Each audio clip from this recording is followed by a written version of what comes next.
keer het Jesus vir sy disippels gevra, dit was nadat 'n klomp mense wat hom gevolg het, weggegaan het. Toe vra Jesus vir sy disippels en julle, wil julle nie ook weggaan nie? Toe sê Petrus, Here, na wie toe sal ons gaan? En daarmee die bedoeling, ons kan net na u toe kom, want daarna het hy gesê, u het die woorde wat die lewe gee. Liewe gemeente, genade en vrede ook vir julle, van God die Vader, en van Jesus Christus die Here, en van die Heilige Gees. Ek kan die Bybels oopmaak by ons gedeelte vir vandag, Filippense 1, Filippense hoofstuk 1. Ons gaan vanaf vers 3 tot by vers 11 lees. Voordat ek die gedeelte lees, jy weet ons is die kwartaal met 'n reeks besig, maar ek gaan nou nie vanmôre aan met ons reeks nie. Ek wil met reek om vanmôre terwille van die geleentheid van nagmaal en belydenis. So volgende Sondag dan gaan ons nou weer verder met ons reeks. Die van die wat nou nie in ons gemeente is nie, ons groot tema vir die jaar is dat ons is op reis, en dat ons kwartaaltemas, hierdie kwartaal kyk ons na die waardes wat die Bybel aan ons voorhou, wat by God se kinders pas. Ons het so 'n lokomotief vir elke keer en 'n trokkie wat die reis voorstel, en volgende Sondag gaan ons kyk na opregtheid. As jy wil voorberei daarvoor, dan kan jy so lank Matteus 23 gaan lees. Dis die gedeelte wat ons volgende week na gaan kyk in die kerk. Maar vanmôre dan nou Filippense 1 vers 3 tot 11. Ons lees vanaf vers 3. Ek dank my God elke keer as ek aan julle dink. In al my gebede bid ek altyd met blydskap vir julle almal, omdat julle van die eerste dag af tot nou toe saamgewerk het aan die verkondiging van die evangelie. Ek is veral ook daarvan oortuig dat God, wat die goeie werk in julle begin het, dit eindtyd sal voer, en dit sal voleindig op die dag wanneer Christus Jesus kom. Dit is ook heeltemal reg dat ek so oor julle almal dink, omdat julle my na aan die hart lê. Julle deel immers almal saam met my in die genade wat God my gee, sowel in my gevangenskap, as in my verdediging van die evangelie en die bevestiging van die waarheid daarvan. God is my getuie. Hy weet hoe ek na julle almal verlang met die liefde van Christus Jesus in my hart. Ook bid ek dat julle liefde al hoe meer sal toeneem in begrip en fyn aanvoeling, sodat julle die dinge sal kan onderskei waarop dit werklik aankom. Dan sal julle op die dag wanneer Christus kom, onberispelik en sonder blaam wees. En deur Jesus Christus sal julle geheel en al in die regte verhouding met God wees, tot sy lof en eer. Ons lees net tot sover. Ek gaan vers 6 net weer uitlig. Ek is veral daarvan oortuig dat God wat die goeie werk in julle begin het, dit einduit sal voer en dit sal voleindig op die dag wanneer Christus Jesus kom. Goed, baie keer dan sê mense die katekisante, en dit was ook in die boek wat ons die jaar behandel het, dat 'n mens moet nie die fout maak om te dink dat wanneer jy die dagbelydenis van geloof aflê, nou jy die wenpaal bereik, en nou kan jy agteroor gaan sit en rus en alles is nou klaar verby nie.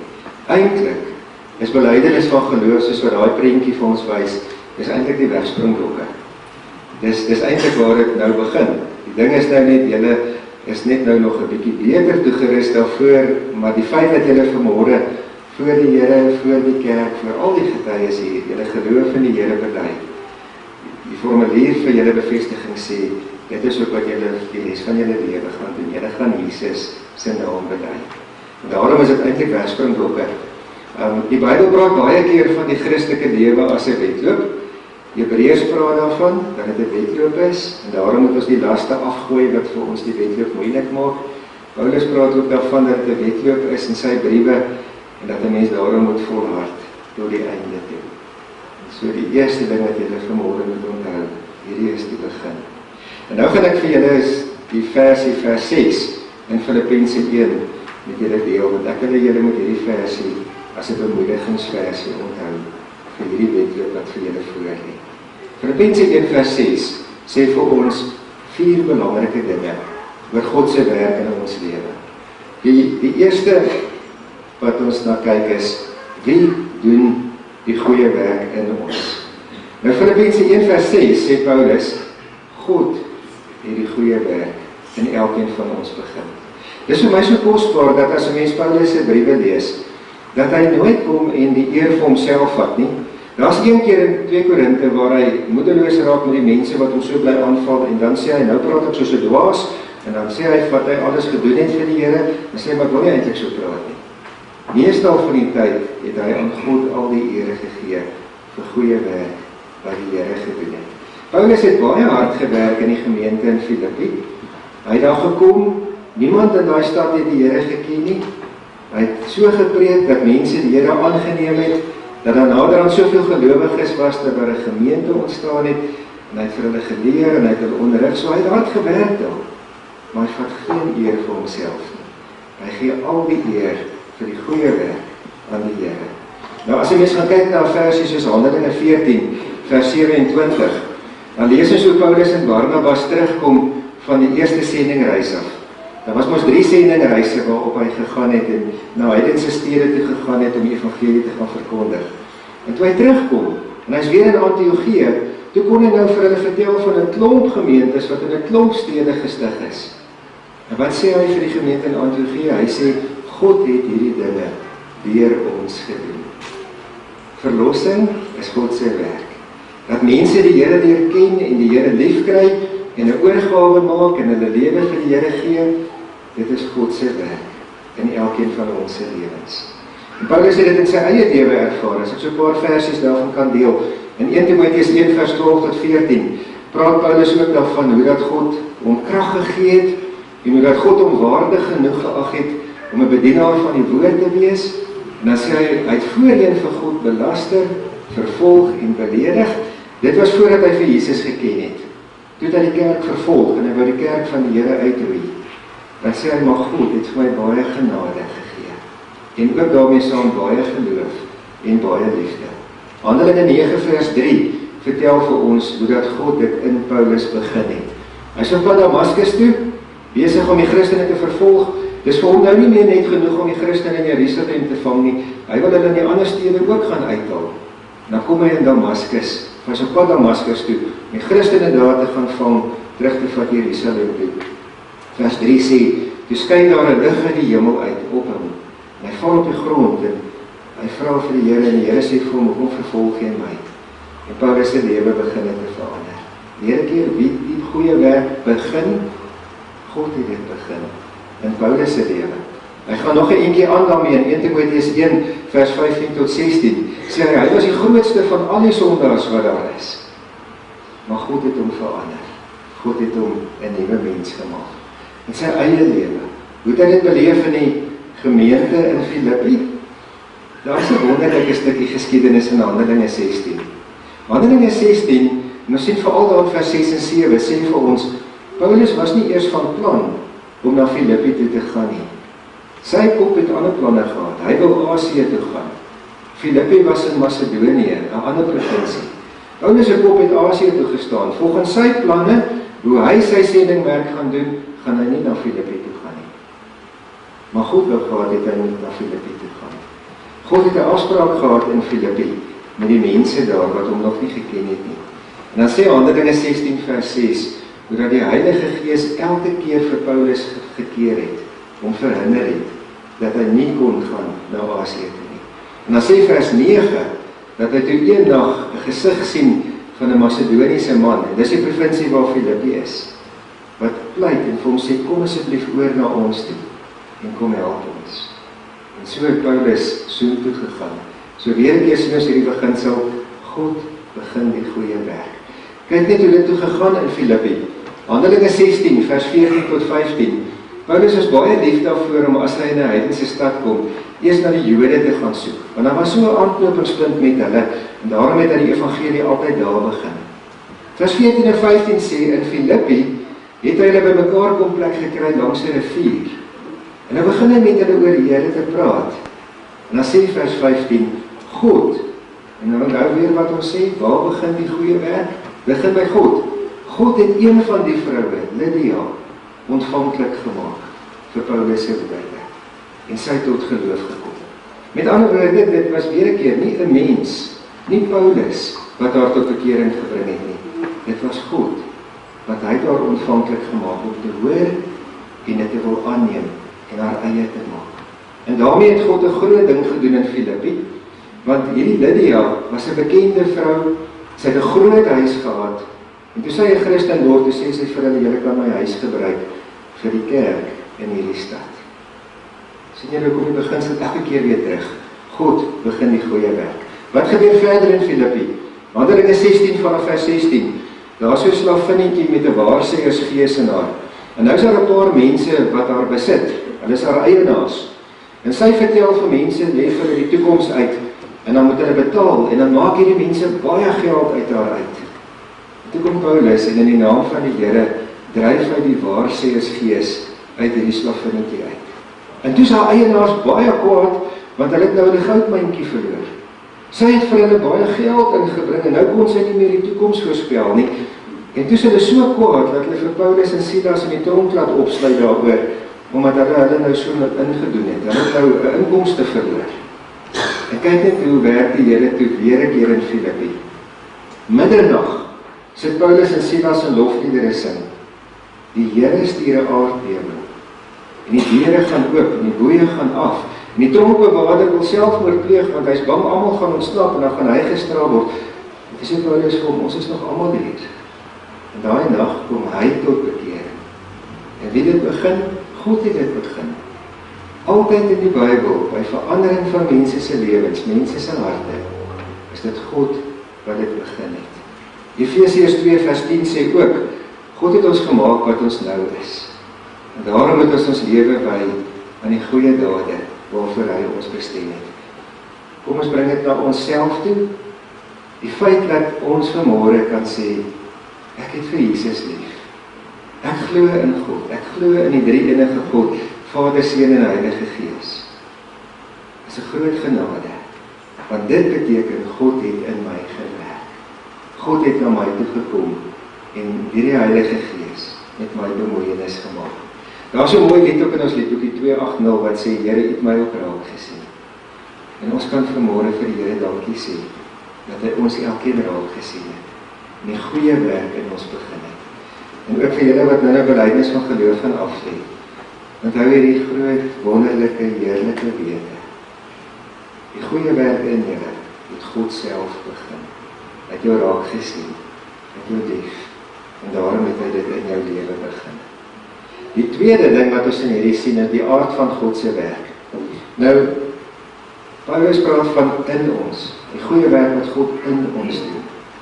En werk in ons, dui op die wedergeboorte. Dit is soos wat Jesus ons vir Nikodemus gesê het in Johannes 3. Hy kom dan na Jesus toe en hy praat met Jesus oor hoe hy gered moet word, dan sê Jesus hy moet weergebore word, en dan verstaan hy dit nie, en dan verduidelik Jesus vir hom dat hy moet van bo af weergebore word. Wedergeboorte beteken daar's 'n nuwe geboorte in my, maar 'n nuwe geboorte wat God in my gee, en nou verander my binnekant so, dat ek 'n totaal ander mens is, dat ek nou 'n nuwe mens is. 'n Christen is met ander woorde nie iemand wat maar net sê, okay, ek gaan hard probeer om 'n bietjie beter mens te wees, of ek gaan 'n bietjie harder probeer om beter maniere te hê, of ek gaan 'n bietjie harder probeer om dit of dit beter te doen nie. 'n Christen is iemand wat in die binnekant deur God verander is, 'n nuwe geboorte gehad, 'n wedergeboorte. Daarom wat Efesiërs 2 vers 5 ook sê, ons was dood as gevolg van ons sonde, maar met die wedergeboorte maak God ons lewend. Kolossense 2 vers 13 sê ook, julle was dood deurdat julle gesondig het, en deurdat julle sondige natuur nog nie weggeneem was nie. God het julle egter saam met Christus lewend gemaak, toe hy julle sondes vergewe het. Daai dood waarvan Paulus praat, is nie 'n liggaamlike dood nie. Daar's mense wat liggaamlik lewe, wat asemhaal en wat elke dag lewe, werk toe gaan, huis toe gaan, wat 'n lewe lewe. Liggaamlik lewe hulle, maar geestelik is hulle dood, omdat hulle nog nie 'n wedergeboorte gehad het nie. Geestelik is hulle nog in die duisternis. En daarom dat dit so belangrik is, die aard van God se werk. In ons bewerk hy die wedergeboorte, dat ons die lewe kan hê. Ons kry dit ook in 2 Korintiërs 5 vers 17, dat iemand wat in Christus is 'n nuwe mens. Die ou dinge is verby, die nuwe dinge het gekom. Want ons weer terug na die eerste verse toe, wat ons in hierdie kwartaal, met die begin van ons reeks gesê het, Jesegiel 36 vers 25 tot 27. Sonder God het mense klipharte. Sonder God, as jy vir God nie ken nie, dan is jou hart hard. En jy het nie begeerte na God se wil nie. Maar God het 'n hartoortplanting in sy kinders. Hy gee vir ons 'n hart van vleis. Hy gee sy gees in ons binneste, dat ons volgens sy voorskrifte wil lewe, dat ons lief is vir hom, en lief is vir wat hy wil hê. En ook dit kan ons vanmôre weer na onsself te bring, behalwe dat ons moet dankie sê vir die feit dat God begin in ons lewe, maar ons ook vir hom dankie sê, Here, dankie vir die wedergeboorte. Dankie dat U my binnekant heeltemal skoon en nuut gemaak het. As julle vanmôre belydenis van geloof aflê, is dit ook iets wat julle bely en vir die Here voor dankie sê, vir sy werk in elkeen van julle. Dan die derde ding in hierdie vers, is die doel van die werk.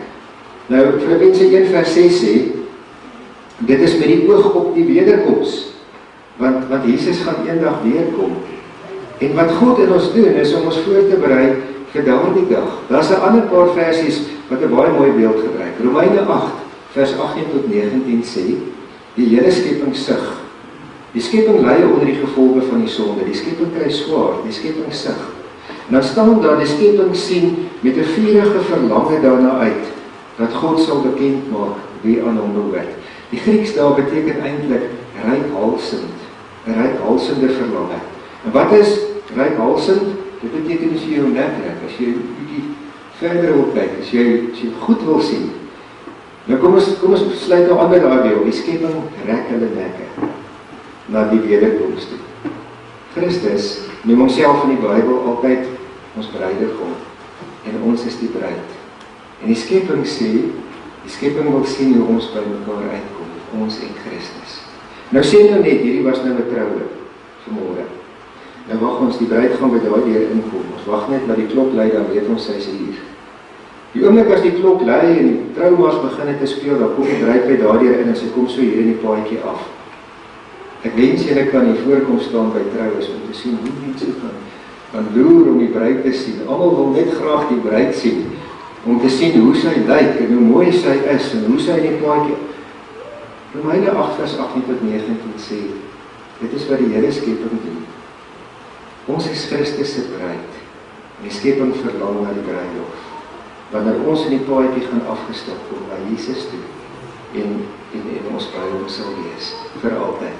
Daarom dat ons die doel van God se werk met die oog die regmaak vir die wederkoms. Efesiërs 5 vers 26 en 27 praat ook van Christus as die bruidegom en ons as die bruid. En dit sê dat Christus wil ons onberispelik, onbevlek, sonder rimpeling wil hy ons by hom hê. En daarom berei hy ons voor. Hy begin, hy maak ons binnekant nuut, en dan het hy 'n heiligmakingsproses om ons so te vorm dat ons gereed sal wees wanneer hy kom. In hierdie paar versies wat ons later gelees het, hier vanaf vers 9 in Filippense 1 praat hy ook ons daarvan, dat ons sal kan onderskei wat die belangrike dinge is, dat wanneer Jesus kom, ons onberispelik sal wees en geheel en al in die regte verhouding met God sal wees. Matteus 13 vers 41 tot 43 praat ook daarvan, en daar word 'n verskriklike mooi beeld gebruik vir ons as kinders van die Here. Eers word die hartseer gesê, dat wanneer Jesus kom, gaan almal wat nie in 'n verhouding met hom was nie, in die brandende oond gegooi word. En dan sê vers 43, maar God se kinders sal daardie dag skipper soos die son. Ek en jy kan daarna uitsien, dat ons eendag sal skipper soos die son. Dis die derde ding, en julle is nou nog jong, en 'n lewe lê voor julle. Onthou ook hoe die Here 'n pad saam met julle wil stap, en julle gaan vorm. Partykeer vorm hy ons in goeie tye, maar partykeer dan vorm hy ons in swaarder tye. Partykeer is dit jy swaar kry wat ons slyp en wat ons uiteindelik mooi maak. Daar is soveel beelde in die Bybel wat op praat van goud en silwer, en dan sê dit, maar goud en silwer moet gelouter word, dit moet in die vuur kom, die onsuiverhede moet uitkom. Maar ek het 'n ander beeld die week op afgekom, van hoe werk aan 'n ding meer waarde gee. Daar bo in die hoek is 'n paar stukke staal. Nou die ouer het geskryf het, is nou Amerikaner, so ek gaan nou dollars gebruik as ek oor hierdie beeld praat. Hy sê as jy nou 'n stuk staal sou vat wat $5 werd is en jy begin om te bewerk, dan moet jy hom warm maak of jy moet hom sny, jy moet hom vorm, daai staal moet so 'n bietjie deur 'n proses gaan. En jy maak 'n perdeskoen van hom. Dan kan jy die perdeskoen verkoop vir $10. Dan het dit al klaar verdubbel in waarde. Maar om 'n perdeskoen te word, moet hy warm gemaak word, gesny word, gekap word, gevorm word, gebore word, wat nog alles. So daar's maar 'n bietjie 'n proses om meer waarde te hê. Hy sê as jy daai staal vat en jy maak van daai staal 'n klomp naalde, sou jy, as jy al daai naalde wat jy uit so 'n stuk staal uitmaak, verkoop, $350 kry. Nou kyk, jy begin by $5. Maar as jy baie aan hom werk, nou om 'n klomp naalde te maak, moet jy baie meer aan die staal werk, as om 'n verre hoef te maak. So daar gaan baie meer eina in die staal in. Maar dan is die waarde soveel meer, $350. En dan die vierde ding wat hy sê, as jy van daai staal 'n klomp horlosievere maak, wat in 'n horlosietjie draai, dan kan jy uit daai stuk staal horlosievere maak ter waarde van $250.000. Dis nie meer staal nie, dis net staal wat gelouter is en gelouter is en gelouter is, en jy baie prosesse moes gaan, om uiteindelik soveel waarde te hê. Onthou ook in julle lewe wat vir julle voorlê, hoe die Here ook vir julle gaan louter, hoe hy vir julle gaan vorm. En dan die laaste, die sekerheid van God se werk. So 19, 18, 19, 20 jaar gelede, het een van my katkesante vir my gevra, een van die vrae waarop julle moet antwoord is of julle bely dat julle tot die einde van julle lewe by hierdie geloof sal bly. En toe vra hy vir my, maar hoe kan hy dit bely? Hoe weet hy dat hy tot die einde van sy lewe daarby kan bly? En op daai stadium het ek dadelik aan hierdie vers van vanmôre gedink. En vir hom gesê, dit gaan nie jou krag wees nie. Die Bybel sê dit is God wat klaar maak wat hy begin. Ons los baie keer 'n ding halfpad. Begin met 'n ding en dan maak ons hom nie klaar nie. God maak nie so nie. God los niks halfpad nie. As God met iets begin het, dan maak hy dit klaar. Dis waarin ons moet vashou. Die Here se getrouheid. Daar is ook 'n bemoedigende versie ook, Romeine 5:10. God het toe ons nog sondaars was, sy liefde vir ons gewys. Soveel meer, nou dat ons sy kinders is, kan ons weet dat hy ons altyd sal vashou. Vir julle 15 wat vandag belydenis van geloof aflê, ek is saam met julle vanmôre bly, en ons almal is saam met julle bly, dat julle vanmôre kan bely. Jesus het 'n goeie werk in julle begin, hy is besig om julle te vorm, hy gaan daarmee aanhou, sodat julle eendag heeltemal reg sal wees, wanneer dit tyd is om na die Here toe te gaan. Hy is die waarborg, dat julle belofte sal bring. Die Here seën vir julle.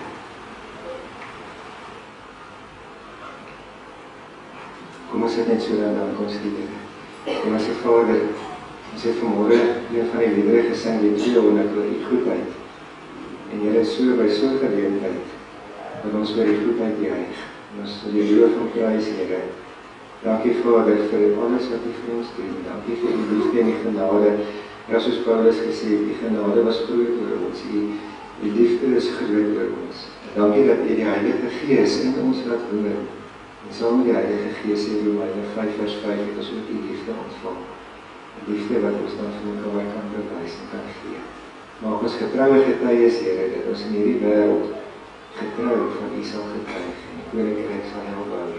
Dankie Vader vir hulle wat vanmôre belydenis afgelê het. Dankie vir hulle opregte liefde vir U, Here. Dankie Vader dat ons hulle kan weet waar hulle begin met 'n nuwe wedloop. Dat U vir hulle elke dag van hulle lewe vorentoe doen. Wonderlik sal seën. Dat U vir hulle Here met die goedheid sal oorlaai. En dat hulle elkeen groot vreugde sal vind daarin om U te dien. Dankie dat ons ook die ouerhuis aan kan opdra en die families. Dankie dat ons ook die seën op elkeen van hulle kan afdoen.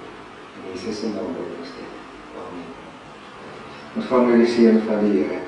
Die genade van ons Here Jesus Christus, die liefde van God en die gemeenskap van die Heilige Gees sal met u almal wees.